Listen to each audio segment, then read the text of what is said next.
23.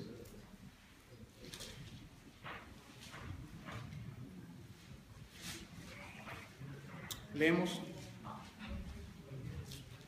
Y dijo Moisés a Jehová: mira, tú me dices a mí, saca este pueblo, y tú no me has declarado a quién enviarás conmigo. Sin embargo, tú dices: yo te he conocido por tu nombre, y has hallado también gracia en mis ojos.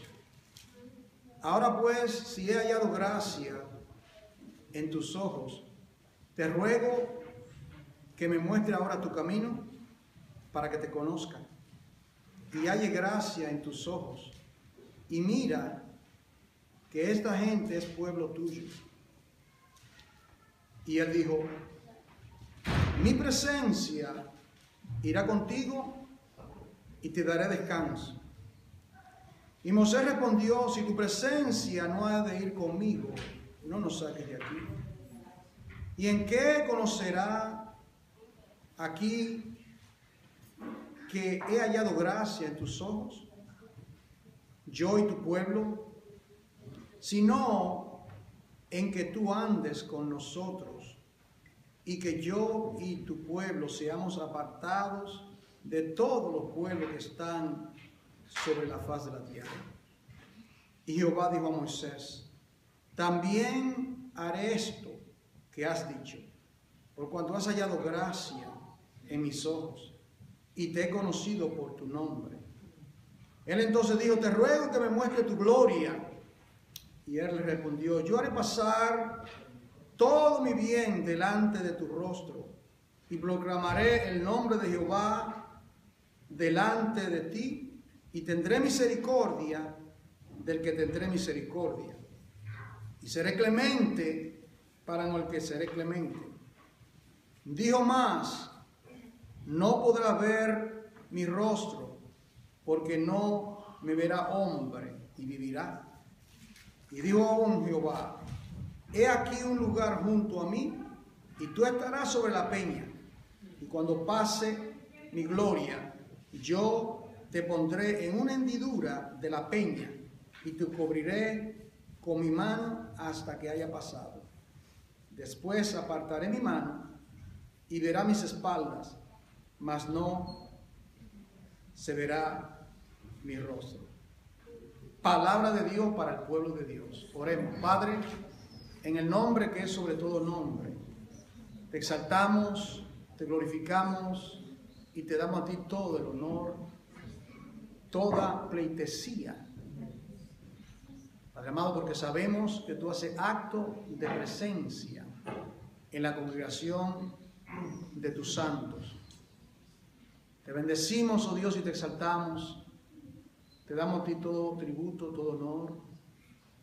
Te suplico, oh Dios, que un destello de tu gloria ilumine esta santa asamblea. Un solo destello es suficiente, Padre, para que ilumine nuestro camino, nuestro entendimiento, y nos haga entender, nos haga, Padre, andar por el camino correcto y santo que tú has señalado para tu pueblo desde antes de la fundación del mundo. Danos oído para oír, circuncida nuestro corazón, de tal manera que estemos atentos a tus santos preceptos, tus santos mandamientos. Te pido, Señor, que tenga misericordia de nosotros, particularmente de mí, Señor amado, y que nos ayude a poder andar en tus caminos, en tus mandatos, en tus estatutos y tus decretos, y que nos enseñe, Padre amado, a amarte, a temerte, a reverenciarte, porque tú eres santo, santísimo. Ayúdanos, oh Dios, porque sin ti nada podemos hacer. En el nombre de Jesucristo. Amén. En santa reverencia podéis sentarme.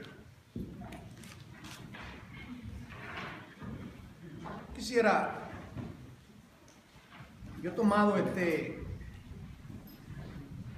pasaje. Yo creo que todos nosotros conocemos de esa petición que le hace Moisés a Dios, de que le muestre su gloria. ¿verdad? A mí particularmente me gusta mucho esta escritura y la he leído muchas veces. Pero es la primera vez que puedo ver, no sé, no lo conté, pero creo que menciona la palabra gracia en esos versículos más de una vez, ¿verdad? Si has hallado gracia en tus ojos, versículo 12, versículo 13, y halle gracia en tus ojos, versículo 13, y continúa el versículo 16, ¿y en qué se conocerá aquí que he hallado gracia en tus ojos? Versículo 17, en la parte de abajo al final, Dios le dice, por cuanto has hallado gracia en mis ojos. Gracia, gracia, gracia. Qué palabra tan extraordinaria, la palabra gracia. Esa palabra gracia aparece en el Antiguo Testamento 38 veces, si no lo recuerdo.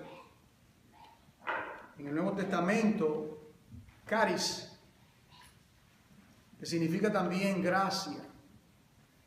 Y nosotros hemos estado estudiando, explicando algunas enseñanzas sobre la historia del pueblo de Dios. Es el tema que nosotros hemos tomado. La historia del pueblo de Dios. Y yo no creo que un estudio sobre el pueblo de Dios puede ser concluido o terminado si nosotros no hablamos de su gracia. Porque todo lo que Dios hace a favor de su pueblo tiene que ver específicamente con su gracia. Esa palabra gracia, para que tenga una idea, en Génesis capítulo 6, es la primera vez que aparece esa palabra, ¿verdad?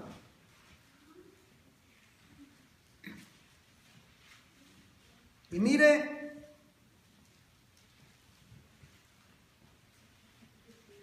en una noche muy oscura, el trasfondo negro de los cielos, ¿verdad?, magnifica o se destaca el brillo de las estrellas. Y aquí estamos en una etapa de gran tiniebla. Y Dios había determinado exterminar a todo ser humano en el planeta. Me estoy refiriendo a los días de Noé. Pero mira lo que dice el versículo 8. Ya Dios había determinado, le había dado las instrucciones, le había hablado de construir el arca. Pero mira esta palabra en Génesis capítulo 6, versículo 8.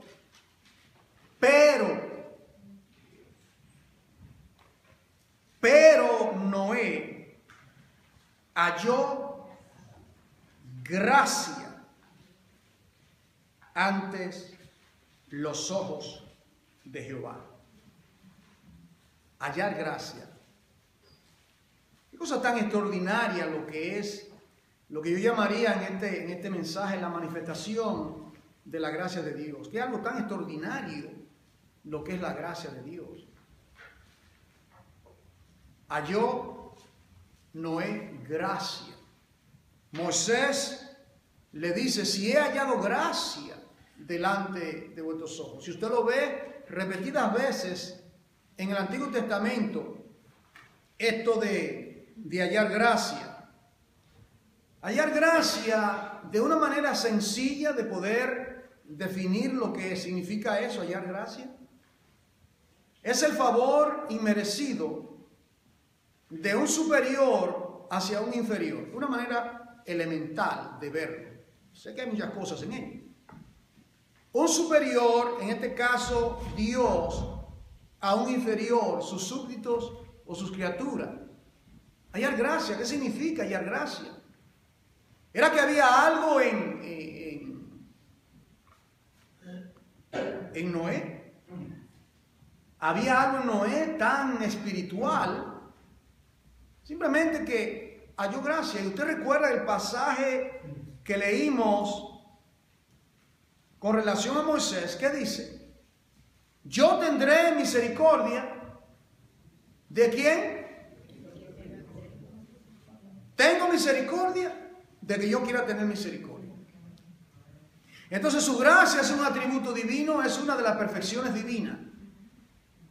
Cuando decimos perfecciones divinas, estamos hablando de los atributos de Dios, las características de Dios que nosotros encontramos según nosotros leemos las Sagradas Escrituras. Encontramos, por ejemplo, una perfección divina, Kodesh, que leímos los otros días.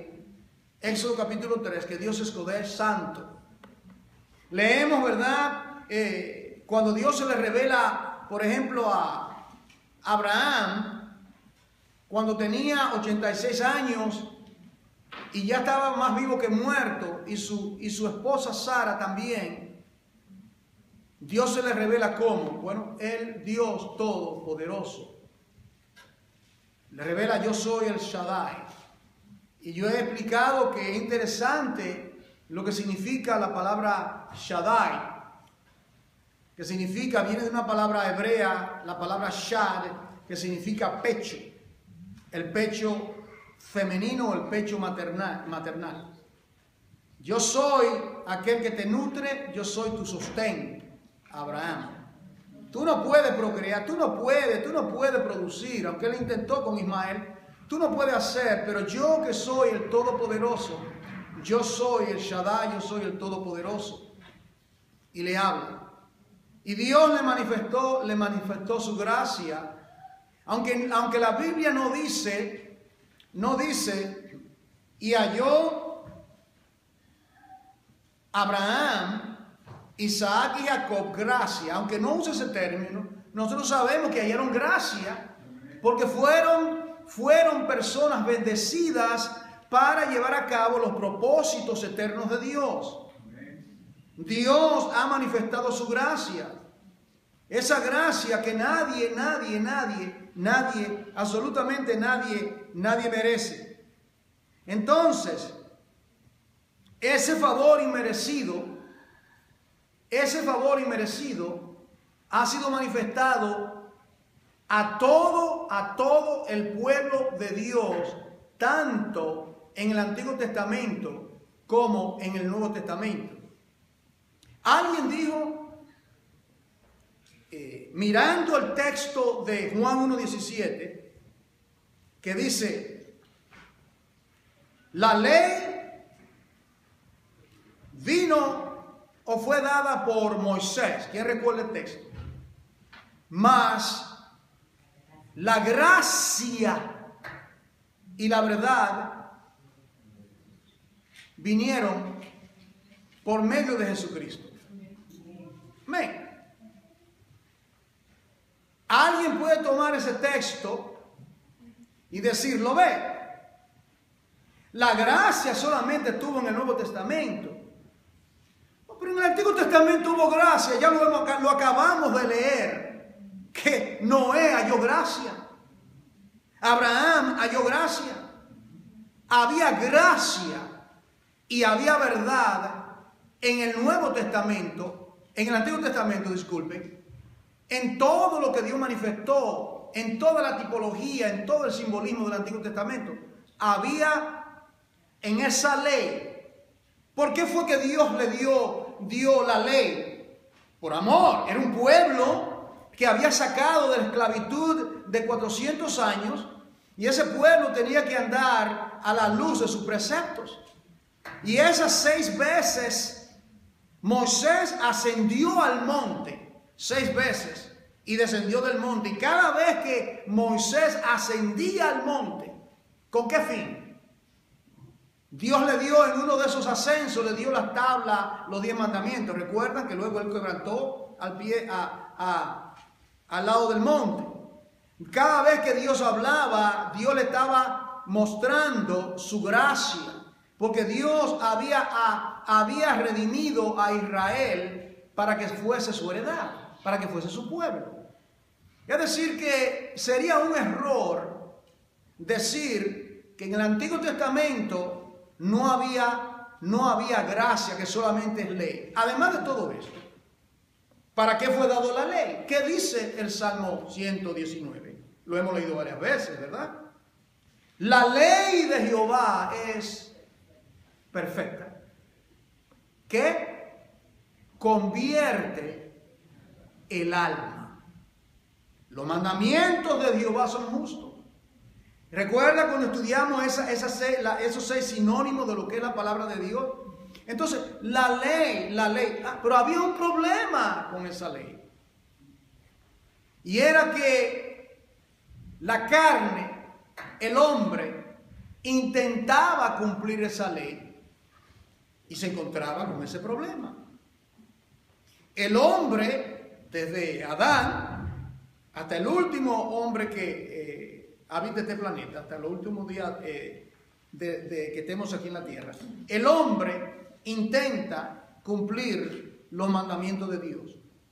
Pero es precisamente cuando la gracia de Dios se manifiesta al más vil pecador que podemos nosotros verdaderamente ser recipientes de ese favor inmerecido.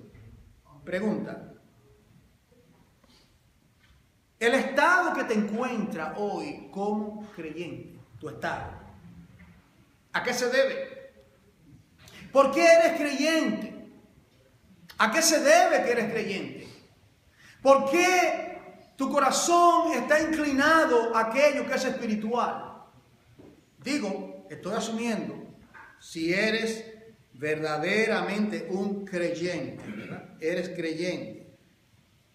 Quiera el Señor y el Espíritu Santo que todos los que estemos en esta asamblea seamos genuinos creyentes. Estás aquí porque dice en Efesios capítulo 2, porque por gracia soy salvo,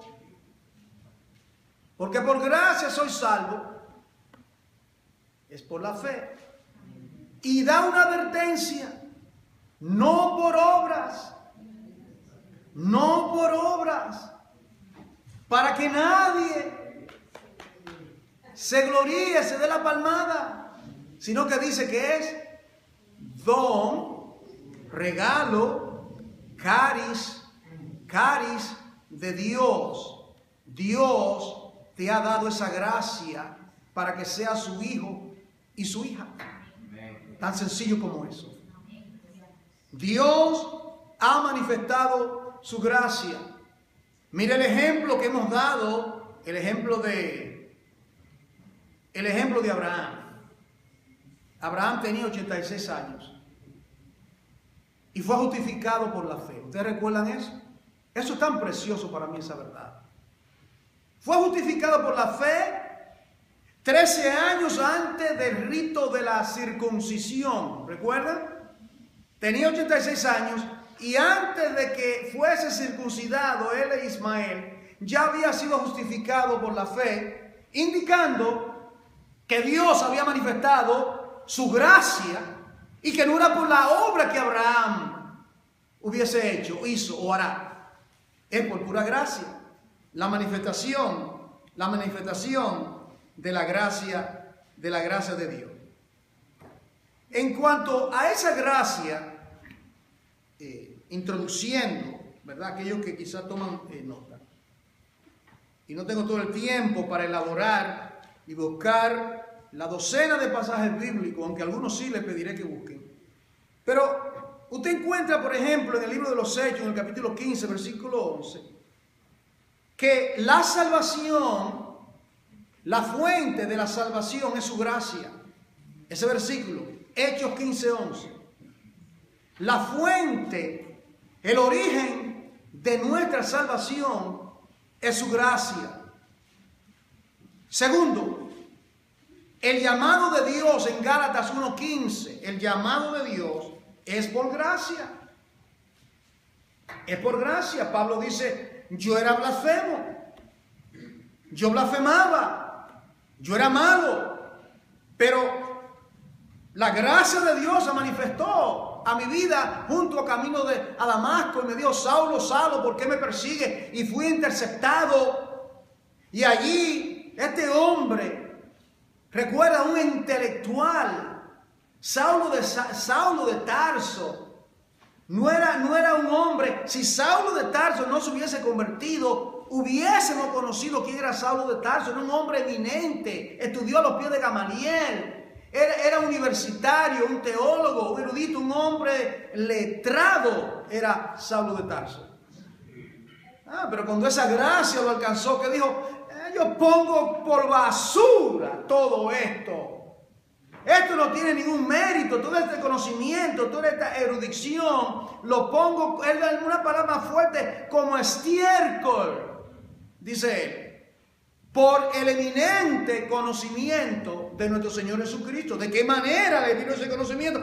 La manifestación de su gracia a la vida de Saulo de Tarso y a la vida de cada creyente en el planeta, la manifestación de la gracia de Dios a la vida de él. Tercero, la fe, dice Hechos 18:29, viene por gracia.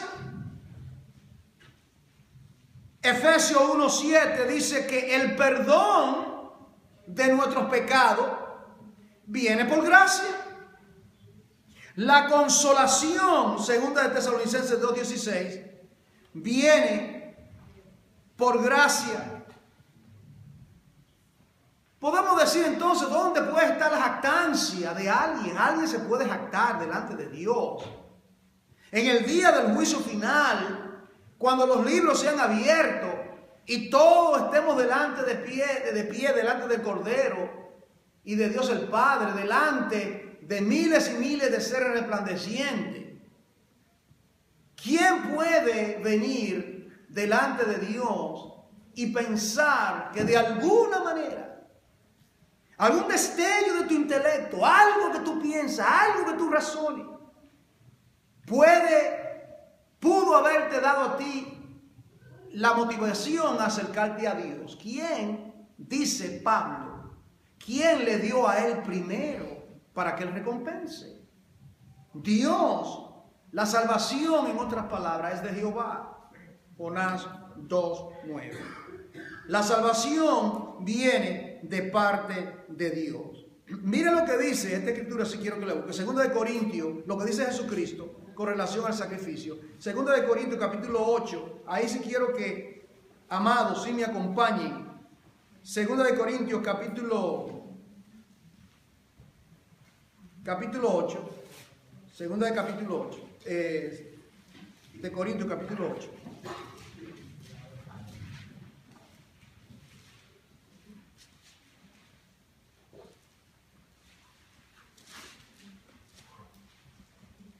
Note usted que aún el sacrificio de Jesucristo tuvo que intervenir la gracia de Dios. El sacrificio, el ápice, ¿verdad? Como digo, el clímax de los propósitos de Dios, centro, circunferencia y ápice, el sacrificio perfecto, completo, consumado es, terminado está, sellado con sangre en el Gólgota, para nuestra salvación, eterna salvación. Dice, mira lo que dice el versículo 8, solamente uno solo. Segunda de Corintios 8:9 dice: porque ya conocéis la gracia de nuestro Señor Jesucristo. ¿Y qué hizo esa gracia? ¿Qué hizo esa gracia? Oh, pueblo amado, si hubo uno que halló gracia delante del Padre, fue su Hijo amado. Si hubo uno que halló gracia con G mayúscula, fue su Hijo amado en quien Él tiene contentamiento. Dice, ¿qué hizo la gracia? Dios manifestó su gracia para salvar al más vil pecador, por la instrumentalidad de su amado Hijo, el puente, la escalera, el anexo, lo que une lo precioso a lo vil. Pero lo vil no busca lo precioso. Lo vil no va en pos de lo precioso. No. Es lo precioso que va en pos de lo vil. Adán, ¿dónde estás tú? Es lo precioso que va en pos de lo vil. Y dice el versículo 8, versículo 9. La gracia, ustedes conocen, le dice Corintios, ustedes conocen, ya conocéis. En otras palabras, ese texto es experimental, no es teórico, esto no es teoría. Él dice, ustedes han experimentado la gracia de Dios. Esto no es algo teórico. Esto no es algo imaginativo. Esto no es un asunto que te lavaron el cerebro. Esto no es un asunto que la religión es el opio del pueblo, como dijo el comunista. No. Esto es una experiencia que cada uno vive, que se le penetra a uno en el alma, en el corazón. Y cuando es real, esa experiencia te lleva a la misma gloria. Esto no es algo teórico. La gracia de Dios en la vida del más vil pecador. Y dice el versículo 8, ustedes conocen Corintios. Y mire qué clase de personas eran los corintios. Hemos hablado de ellos, ¿verdad? La iglesia de Corinto era la iglesia más carnal del Nuevo Testamento.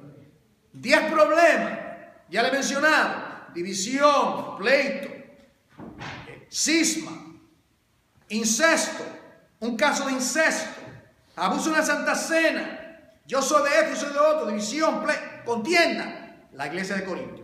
Pero dice, ustedes Corintios, ¿de qué manera conocen la gracia de Dios? Mire esto, el instrumento. Que por amor a vosotros. Que por amor a vosotros. Ahí está el instrumento. No sé si me sigue. Dios usó la instrumentalidad de su gracia en el Antiguo Testamento por la ley. Eso era preparativo. Eso era preparando el camino para cuando se manifestase aquel que había de cumplir esa ley. ¿Por qué? Salmo 40. Por lo tanto, entrando al mundo, dijo, he aquí vengo, oh Dios, para hacer tu voluntad. Quítalo primero, el mandamiento no cumplido, la ley. Quítalo primero, para que se manifieste lo postrero. Porque él no tenía la ley en la mano como Moisés para que puedan leerlo. ¿Dónde estaba la ley? Escrita por su padre con cincel de hierro y punta de diamante en su mismo ser. Yo he venido para cumplir la ley, le decía a los religiosos. Yo vengo para cumplir, yo no vengo para abrogar. Y porque Él cumplió esa ley, porque Él la cumplió, es que nosotros ahora amamos y deseamos cumplir sus mandamientos. Dice que por amor a vosotros se hizo pobre, siendo rico. Bueno, entonces, en la gracia hay riqueza. No sé, usted puede ver todo esto ahí. En la gracia hay riqueza. Bueno, yo soy un pordiosero. ¿Entiende el término un pordiosero? Una persona que no tiene nada, en bancarrota. Tu pecado te dejó en bancarrota. Estaba completamente destituido de la gloria de Dios, completamente ajenos a la cosa de Dios.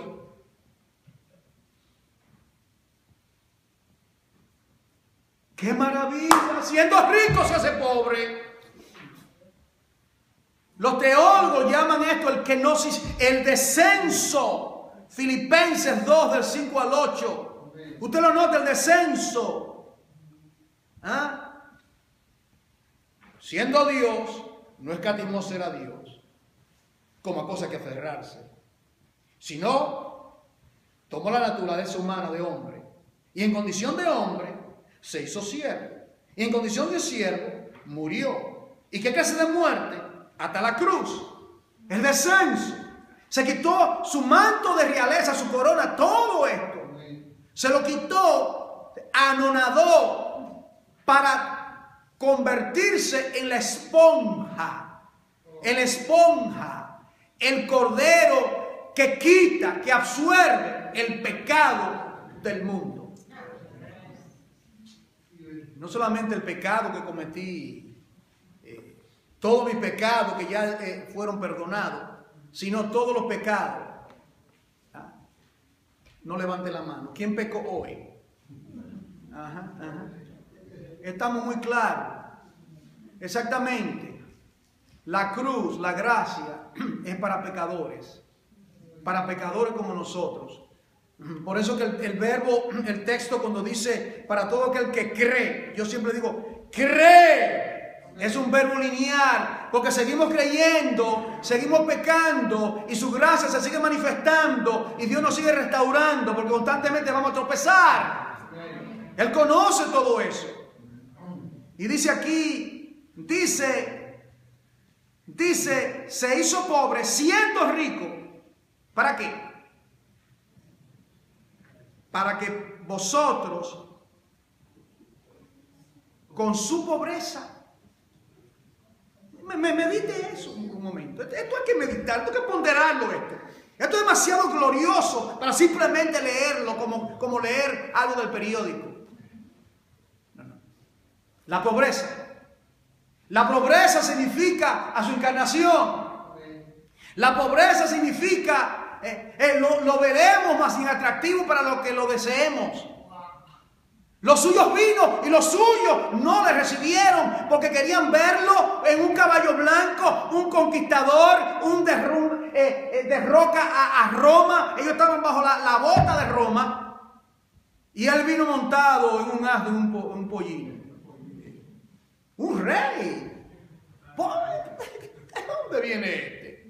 Nosotros tenemos memoria de David y sus caballos y de Saúl y todos los reyes de Israel. Y ahora viene el rey de los judíos. Ahora viene en un pequeñito burrito, un asno, es más, prestado. El creador de miles y miles y miles de especies de animales coge un pequeño asno prestado. La pobreza del Hijo de Dios. Oh, sí, las aves tienen y zorras guaridas, pero el Hijo del Hombre no tiene dónde reposar su cabeza. Y la última vez que la reposó fue en la tumba. Y luego a un muerto hay que enterrarlo. Vamos a enterrarlo. Pero como la tumba es para los pecadores, ¿entiendes? La tumba es para los pecadores. Era imposible que la muerte lo atase. Salmo 22, no permitirá que tu santo vea corrupción. La corrupción es para mí. La corrupción es para usted. Yo voy a morir un día de esto y usted también. No lo pensamos, pero sabemos. Si Cristo no viene antes o que venga mejor. Entonces su cuerpo se va a corromper porque se la paga por el pecado de la muerte, la corrupción. Pero él no pecó. Él no pecó ni una sola vez. Y esa pobreza, aún en su tumba, una tumba prestada de José de Arimatea, una tumba prestada, ahí estaba él. Podíamos poner un letrero, ¿verdad? El tercer día. Vacant. Vacía. La tumba está vacía. Se vende una tumba vacía para alguien que quiera morir. Porque esa tumba solamente por 3 días estuvo ocupada. Al tercer día la piedra voló de ese lugar. Y no era para él salir que la piedra fue removida. No era para él salir. ¿Usted piensa que la piedra fue movida para él salir? Era para que los incrédulos entrasen y dijesen: he aquí que ha resucitado. ¿Por qué buscáis entre los muertos al que vive por los siglos de los siglos? Amén. Bendito sea el eterno Dios. Qué cosa extraordinaria. Había resucitado. Y esto es lo que me impacta de ser un hijo de Dios. Que lo que más anhelamos es ser desnudado de este cuerpo corrupto y ser, como dice Pablo, revestido. Estoy hablando de 1 Corintios 15. ¿Dónde está, muerte, tu victoria? ¿Y dónde está, sepulcro, tu aguijón? Porque el aguijón del pecado, el aguijón de la muerte es el pecado. Entonces todos hemos sido aguijonados por la serpiente antigua. Hemos sido aguijonados, hemos participado. Y era necesario que se manifestase la gracia de Él. Pero primeramente tiene que venir el descenso, la pobreza. Esa pobreza redundó, como dice, redundó para que por su pobreza fuiseis enriquecidos. Así es que en esta asamblea todo el mundo es rico. ¡Qué maravilla! No te preocupes por cosas materiales que tengo y no tengo. Tú eres rico, hermano, rico, riquísimo. Bill Gates no se puede comparar a ti, a no ser que sea cristiano. Eso no lo sé. O el otro. Rico, la riqueza, ese conocimiento, hermano. Diariamente yo doy gracias a Dios por esto. Vivir mi vida sabiendo que solamente tengo una vida, una sola vida, y que esa vida que Dios me ha dado, Él me la ha dado para que yo glorifique su nombre, para que yo le sirva. Y que esta vida no es una vida desperdiciada, sino que es una vida con propósito, la suya y la mía, desde el momento que el Señor te interceptó. Porque tú tuviste tu experiencia de amar, pues el Señor te interceptó, el Señor te salvó, el Señor te dio la vida. Aleluya. Y ahora tú has sido enriquecido. 3 cosas sobre la gracia. Número 1, la gracia es eterna. La gracia es eterna. Puedo citarlo, pero vamos a la escritura. Tenemos tiempo. 2 Timoteo, capítulo 1. Y mira este pensamiento, que esto para mí es algo verdaderamente cuando lo recibo, lo contemplo, mi corazón se regocija.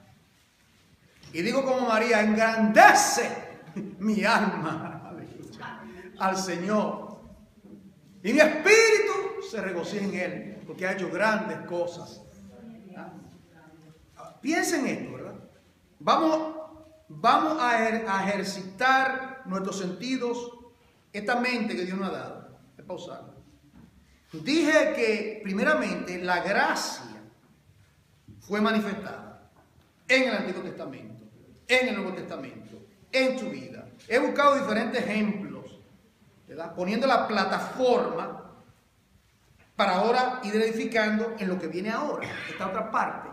La gracia es eterna. Okay. Si la gracia es eterna, entonces me pongo a pensar, si la gracia es eterna, esto significa que fue planificada antes de ser manifestada. ¿Me siguen en ese pensamiento?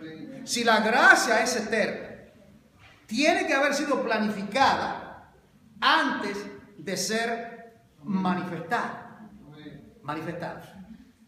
Entonces, por cuanto la gracia es uno de los atributos de Dios, esto no fue un asunto, usted entiende lo que es improvisar algo, ¿verdad? se está cayendo del techo, comienza a gotear. ¿Qué vamos a hacer? Lo que usualmente hacemos es que buscamos un cubo y lo ponemos que caiga la gotita de la agua ahí. Pero esa no es la solución. Esa no es la solución. Eso me pasó a mí una vez en mi casa. Y era en invierno y había caído una tormenta de nieve encima. Digo, ay, bendito sea Dios, ¿cómo se resuelve este problema? Le puse el cubo. Y busqué a alguien este problema. Hasta que no caiga el sol, hay que hacer algo. La solución no era yo poner un coger y poner una sombrilla y taparme o poner el cubo. El problema ya era arriba. Había que trabajar, había que planificar. Lo que le estoy diciendo es que Dios, en mi país decimos un chapucero. Cualquier cosa, pasó esto, debe resolver el problema de alguna manera. No. Dios traza su plan. Planifica. El gran arquitecto, el gran ingeniero, la mente que rige el universo, que mueve una hormiga de un lugar a otro. Ese es el eterno Dios del cual estamos hablando. Entonces, dice entonces, segunda de Timoteo, capítulo 1, versículos 8 y 9. Mire las últimas 3 palabras del versículo 8. Las últimas 3 palabras del versículo 8. Dice, las últimas 4. El poder de Dios. ¿La ven? ¿Me sigue? Las últimas 4 palabras del versículo 8. Dice, el poder de Dios. ¿Qué hizo el poder de Dios? ¿Qué fue lo que hizo? ¿Qué fue lo que hizo el poder de Dios? Dice aquí. Dice, quien nos salvó, el poder de Dios nos salvó, porque el evangelio es, Romanos 1:16, el evangelio es el dunamis, dinamita, el poder de Dios. Fíjese esa palabra, poder de Dios. No resisto, tengo que detenerme. Es decir que el dunamis, el poder de Dios, que llevó a cabo la creación del universo, miles de galaxias, es el mismo poder que Dios usó para salvar tu vida y la mía. El poder de Dios. Y eso se comprueba fácilmente. Cuando la tierra estaba desordenada y vacía, Génesis 1:2. ¿Cuál es el texto que sigue? Versículo 3. Y dijo Dios, sea la luz. Y fue la luz. Y Pablo en el Nuevo Testamento toma eso y dice, y así como Dios hizo que resplandeciese la luz de en medio de las tinieblas, es el mismo que ha hecho resplandecer la luz de Dios, ¿estamos de cuenta? En la faz de Jesucristo, en el rostro de Jesucristo. Tiene sentido porque es llamado el sol de justicia. ¡Qué maravilla! La escritura con escritura es un gran engranaje, no hay contradicción. Los hombres dicen que hay contradicción y le buscan la quinta pata al gato cuando el gato tiene 4. Es fútil, es inútil. Todo tiene un gran engranaje, todo concuerda, todo concuerda. Dice el poder de Dios, dice, quien nos salvó, número 1, llamó con llamamiento santo, no conforme a nuestras obras, sino según el propósito suyo. Y la gracia es eterna. ¿Lo ve? La gracia es eterna, porque aquí dice claramente que Él nos salva, nos llama, no conforme a nuestras obras, según el propósito suyo, y la gracia que nos fue dada en Cristo Jesús. ¿Cuándo fue que nos la dio? Si lo entendiese, estuviese como un trompo brincando y saltando, que había que controlarte si entendiese eso. Estuviese saltando descontroladamente, ¿verdad? Lo tomamos como nada. Como nada. Pero aquí dice esta extraordinaria verdad que la gracia es eterna y que ya Dios es parte de su gracia. La manera que lo puedo tratando de entenderlo, porque no es fácil, es que según sus criaturas se desviaban del camino, ya Dios tenía en sí mismo esa provisión, teniendo su gracia como fuente para suplir todas esas necesidades. El hombre pecó en el huerto, su gracia se manifiesta llamando a Adán al arrepentimiento. El hombre hace obras muertas y se pone hojas de higuera, tipo de la tierra había sido maldita, será la tierra por causa vuestra. Y Dios, eso no sirve. Génesis 3:21, Jehová Dios le hizo. No sé si usted puede captar. Si estaban vestidos, ¿por qué necesitaban túnicas de pieles? Pregúntese. Si ellos estaban vestidos y ya tenían esas hojas, no sé si usted lo ha visto, esas hojas de higuera que son grandísimas. Y si hicieron esos delantares y ellos se cubrieron. Ellos si se secaban, por ejemplo, se secaba, ¿verdad? Y además de todo eso, no tenían que hacerlo porque no había otra persona en el planeta. Dios es invisible y solamente estaba Adán y Eva. ¿Qué necesidad tenían ellos de cubrirse? Ninguna, ¿verdad? Entonces, no, pero es que el pecado es desnudez delante de Dios y ellos estaban desnudos delante de la presencia de Dios. Y la manifestación de su gracia, que es parte de ese atributo divino que está en Dios, se manifiesta y Dios les hace exactamente lo que necesitan: túnicas de piel. Túnicas de piel. Entonces yo, usando una vez más, tratando de usar la cabeza, digo, ¿por qué túnicas de piel? ¿No había otro material alrededor del huerto? ¿Por qué no tomó la piel de un cocodrilo? Ciertamente, ¿verdad? Algunas mujeres que tienen cartera de cocodrilo, la piel de cocodrilo es dura, ¿verdad? Piel de cocodrilo.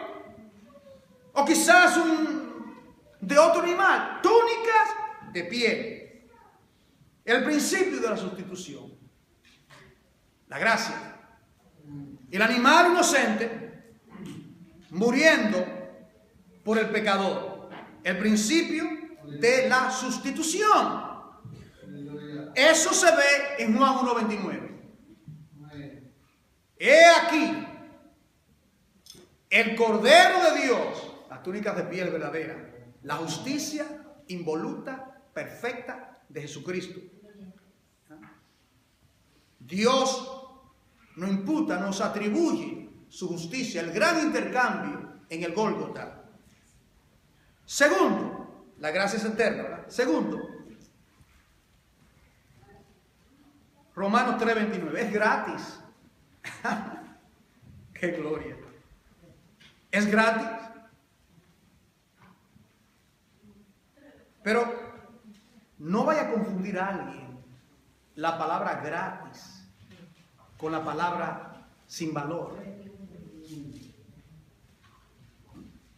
Vamos a verlo escrituralmente, porque yo no tengo nada que decirle de mi propia cuenta. Véase aquí a Romanos 3, hay mucho, pero solamente quiero tomar algún solo.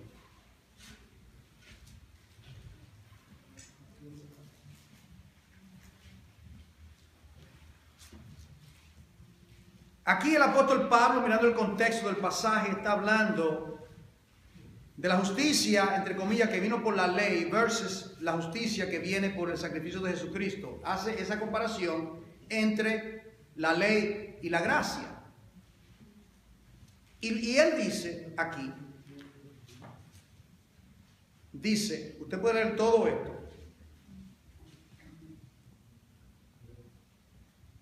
Versículo 23 dice, por cuanto todos pecaron y están destituidos de la gloria de Dios. Usted sigue el argumento del apóstol Pablo, del capítulo 1 en adelante. El apóstol Pablo toma a toda persona en el planeta y es como si se estuviese llevando un gran juicio, un tribunal. Eso es lo que está haciendo Pablo. Pablo, dirigido por el Espíritu Santo, escribe la Magna Carta, no sé si lo dije correctamente, la carta más importante de Pablo, una de las más importantes, todas son importantes, pero esta ha sido llamado la Constitución del cristianismo. La reforma en el siglo XVI fue encendida por el libro de los Romanos, Aquel hombre, Agustín de Hipona, oyó una frase en latín que decía: toma el libro y lee. Y cuando llegó al lugar donde estaba, encontró un manuscrito y sus ojos se posaron sobre la palabra: que no ande en lascivia y concupiscencia, porque era un adúltero empedernido a la edad de 17 años. Y ahí le hablaba de ser justificado por la fe. Posteriormente, Martín Lutero, ese monje, también fue aguijonado por la justificación por la fe, leyendo el libro de los Romanos. Y han sido muchas las conversiones, extraordinarias conversiones, que Dios ha usado la carta a los romanos. Entonces está aquí está toda la humanidad. Los paganos se presentan, los judíos se presentan, los gentiles se presentan, y viene el tapaboca. El juez va a hablar y ahí viene Dios, le dice: sentencia, 23, versículo 3, por cuanto todos pecaron y están destituidos de la gloria de Dios. En otras palabras, reo para el infierno, todos han pecado. Todo el mundo con la boca cerrada. Pero mira lo que dice: la manifestación de la gracia. ¿Cómo se manifiesta esa gracia? Ahí está la palabra clave. Yo creo que alguien la vio. La palabra gratuitamente, ¿no? Alguien la vio, alguien captó, alguien está atento. Siendo justificados gratuitamente por su gracia. ¿Qué significa gratuitamente? Sin mérito. No lo merezco. Yo no merezco ser justificado. ¿Usted merece ser justificado? ¿Usted merece ser justificado? ¿Usted hizo algo? ¿Qué tiene que hacer? Por eso que Dios, cuando Pablo expone el tema de la justificación por la fe, él dice: si Abraham quiere justificarse por algo que él hizo, eso le cuenta como deuda, pero no para con Dios. En otras palabras, es tanto lo que le debe a Dios, que cada obra que le presenta a Dios es solamente pagarle. No le puede pagar, está hablando de una manera ilustrativa, figurativa. Está diciendo: es tan grande tu deuda, Abraham, que si tú quieres justificarte por tus obras, lo que tú haces, por ejemplo, todo lo que Abraham podía hacer, el rito de la circuncisión y lo demás, te cuenta como deuda. Y podías jactarte para con los hombres, pero no para con Dios. ¿Por qué? Porque acabando de tratar de ofrecerle a Dios algo para justificarse, al segundo peca y ya tiene una deuda. Y viene y hace algo y al segundo peca de nuevo. En otras palabras, nunca jamás podrá ser justificado por las obras. Por eso que dice aquí: siendo justificado gratuitamente. ¿Por qué? Por su gracia. ¿Ah? Mediante el medio que se manifestó esa gracia, la redención. La redención. ¿Dónde está? ¿Qué es? En Cristo Jesús. No hay otra manera de ser salvo entonces. Amados hermanos y amigos, véanlo acá. La redención se manifestó por medio de Jesucristo.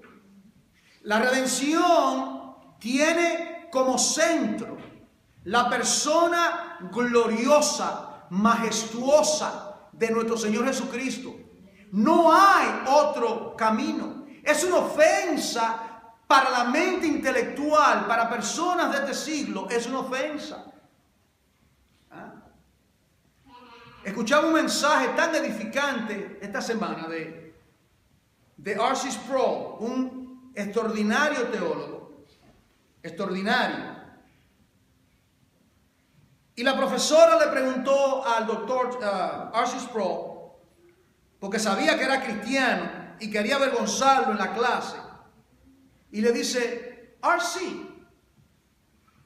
¿tú quieres decirnos que solamente Jesús es el único camino?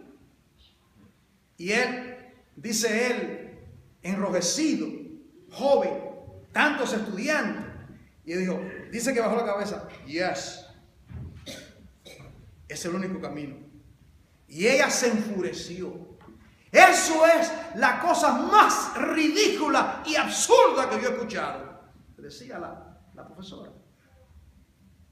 En otras palabras, el hombre se encuentra injusto y ellos dicen que todo camino conduce a Roma, pero Dios no le ha dado al hombre esa opción.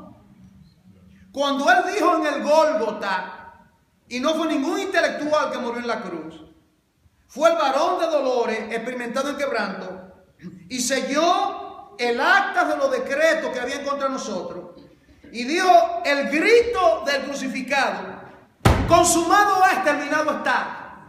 Es redimido a la raza caída. Y Él dice, el Padre, y Él lo dijo: yo soy el camino, yo soy la verdad y yo soy la vida. ¿Y qué sigue?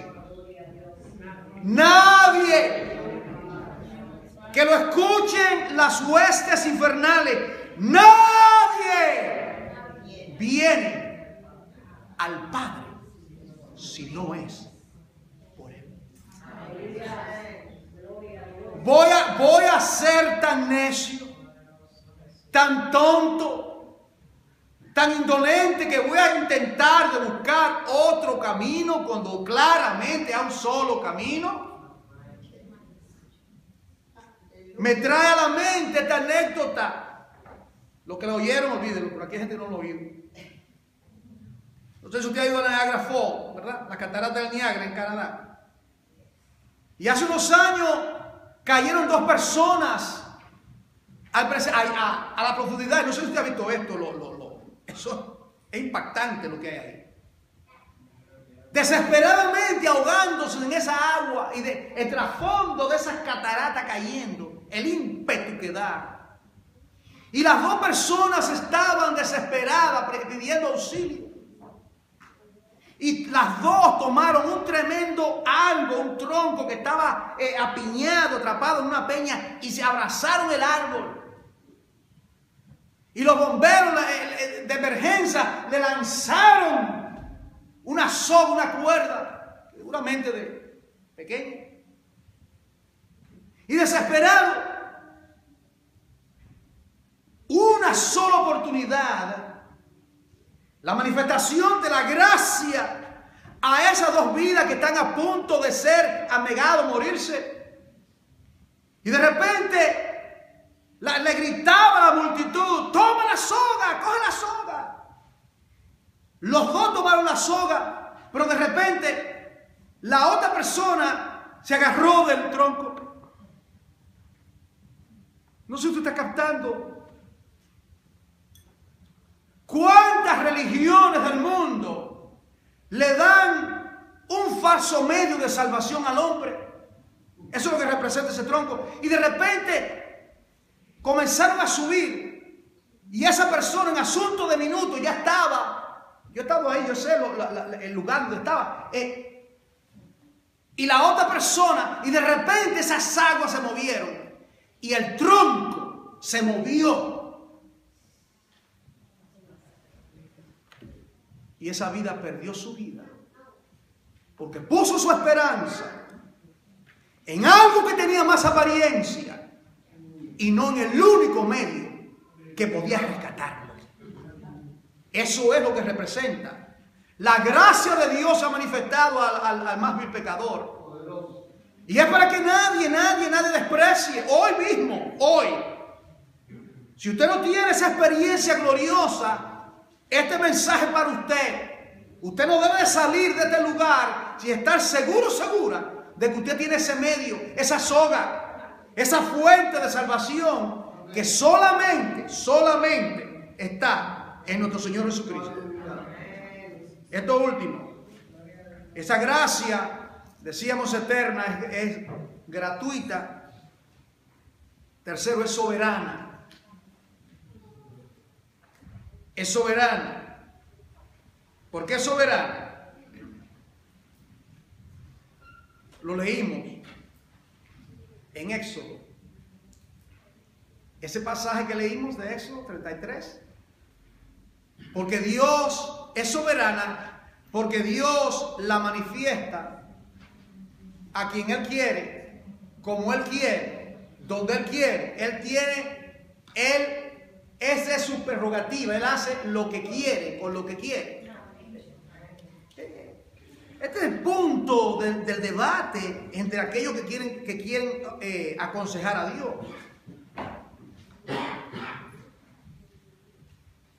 ¿Podía Dios, que es todo soberano, esto para que usted piense, salvar a todo el mundo? La respuesta a esa pregunta es obvia. Dios podía salvar a todo el mundo. ¿Y qué dirían los pecadores al fin? Bueno, como Dios cometió el error de crear a Adán, y Adán pecó, para resolver el problema, salvó a todo el mundo. ¿Tiene sentido eso? En otras palabras, Dios resolvió el problema de seres humanos reos del infierno. Porque lo glorioso de lo que es la gracia de Dios es que nadie la merece. Esto no es un asunto que algunos la merecen y otros no. Nadie la merece. Por eso que es gracia. En otras palabras, Pablo dice, ¿y tú por qué alterca contra Dios? ¿Por qué alterca contra Dios? El alfarero divino. Está eso en el libro de Romanos. El alfarero divino. El alfarero divino toma en la rueda una vasija y él comienza y tiene en su mente el alfarero hacer una vasija de este tamaño. Y viene, él determina hacerlo, esa vasija. Y viene esa vasija y se despedaza, se echa pedazos en sus manos. Y él pregunta, ¿por qué tú altercas contra Dios? El alfarero divino tiene la potestad de tomar el lodo, de tomar el barro y formarlo según su soberana voluntad.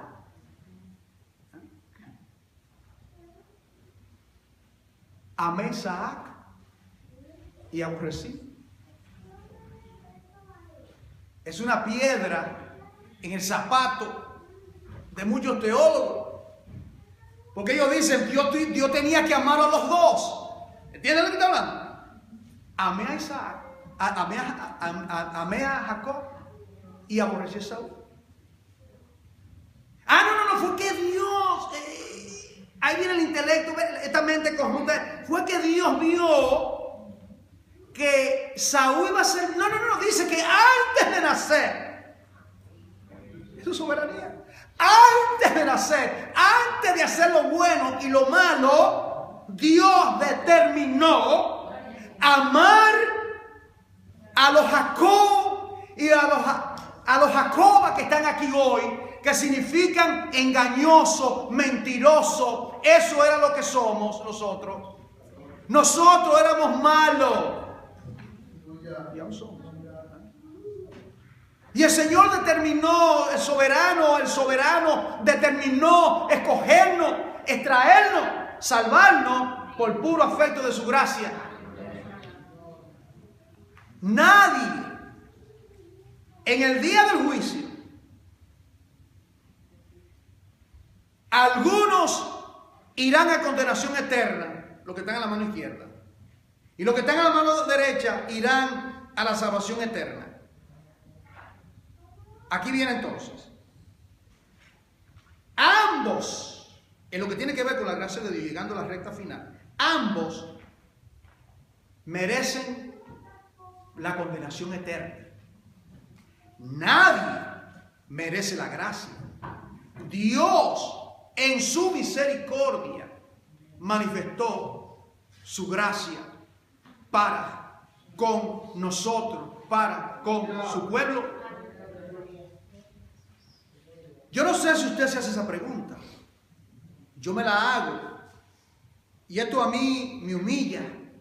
Esto a mí me trabaja. Y yo me pregunto, y se lo he dicho, ¿por qué yo, Señor, si yo no merezco? Yo veo lo puro y santo que es esta ley de Jehová. Y luego yo veo esto y veo la dureza de mi corazón como soy yo. Estoy hablando siendo cristiano, cuidado. Veo cómo soy aún. Ya usted sabe lo que voy a decir. Romanos 7. El grito de Pablo.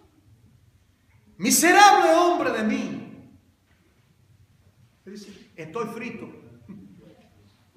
I'm gone. I'm done. Miserable hombre. Woe is me, dice en inglés. Miserable hombre de mí. ¿Quién? ¿Quién? No dice quiénes.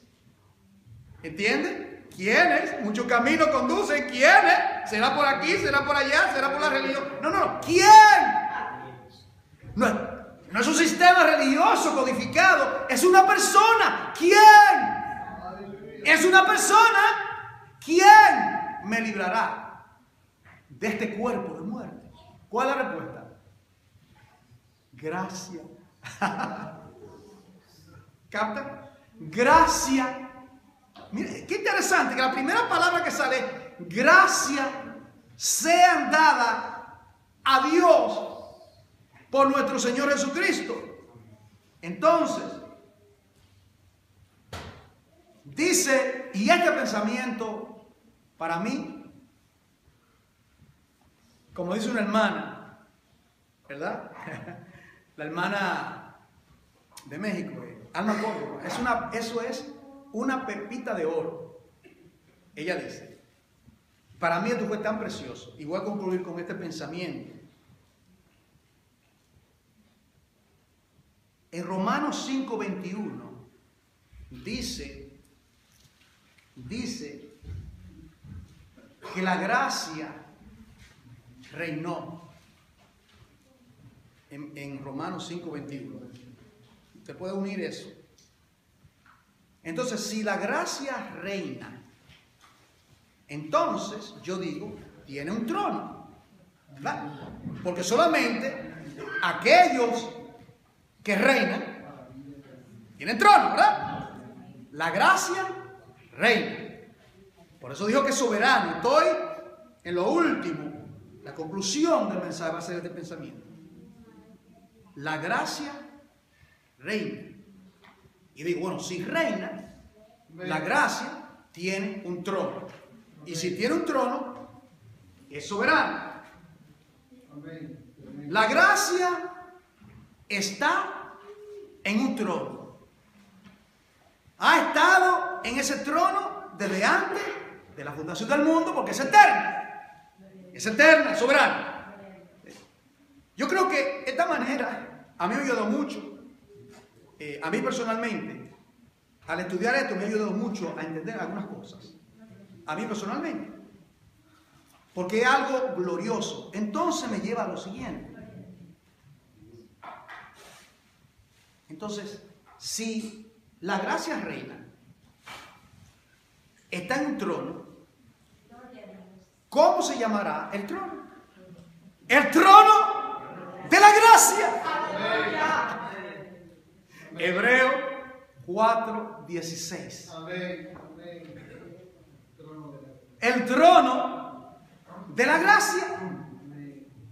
Entonces, eso significa que ese trono de la gracia estaba vigente antes de usted pecar. Y al pecar estaba el trono de la gracia. Y al pecar somos invitados, porque ya fuimos desconectados del camino que conducía al árbol de la vida, que representa el trono de la gracia, que no podíamos entrar, pero ahora por la justicia involuta, el sacrificio perfecto de Jesucristo. Entonces, por eso que dice entonces, amados hermanos, acerquémonos pues confiadamente al trono de la gracia. Al trono de la gracia. Qué pena que no nos acercamos con tanta frecuencia. Ay, ay, ay.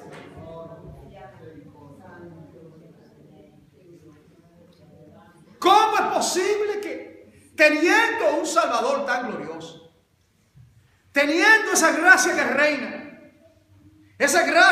reina, y que hay un trono de la gracia, no anhelamos apartarnos cada momento? Y entiéndamelo, por favor. Esto es solamente un segmento cuando nos congregamos. La vida mía cristiana no se puede interpretar por lo que usted ve aquí conmigo. Eso sería completa. Porque mi vida somos un espíritu con Él. Esto no es solamente acá, cuando estamos estudiando, cuando estamos evangelizando, No, eso es solamente una parte. Es una parte solamente. La mayoría del tiempo, cuando yo no lo veo a usted y usted no me ve a mí, usted tiene docenas y docenas y docenas de oportunidades durante la semana de acercarse al trono de la gracia. El mismo Dios que lo escucha usted aquí. Aquí no hay más espiritualidad que cuando yo estoy en mi cuarto. ¿Usted cree eso? ¿Que hay más espiritualidad aquí? Eso sería algo herético. Dice la palabra que entremos confiadamente al trono de la gracia.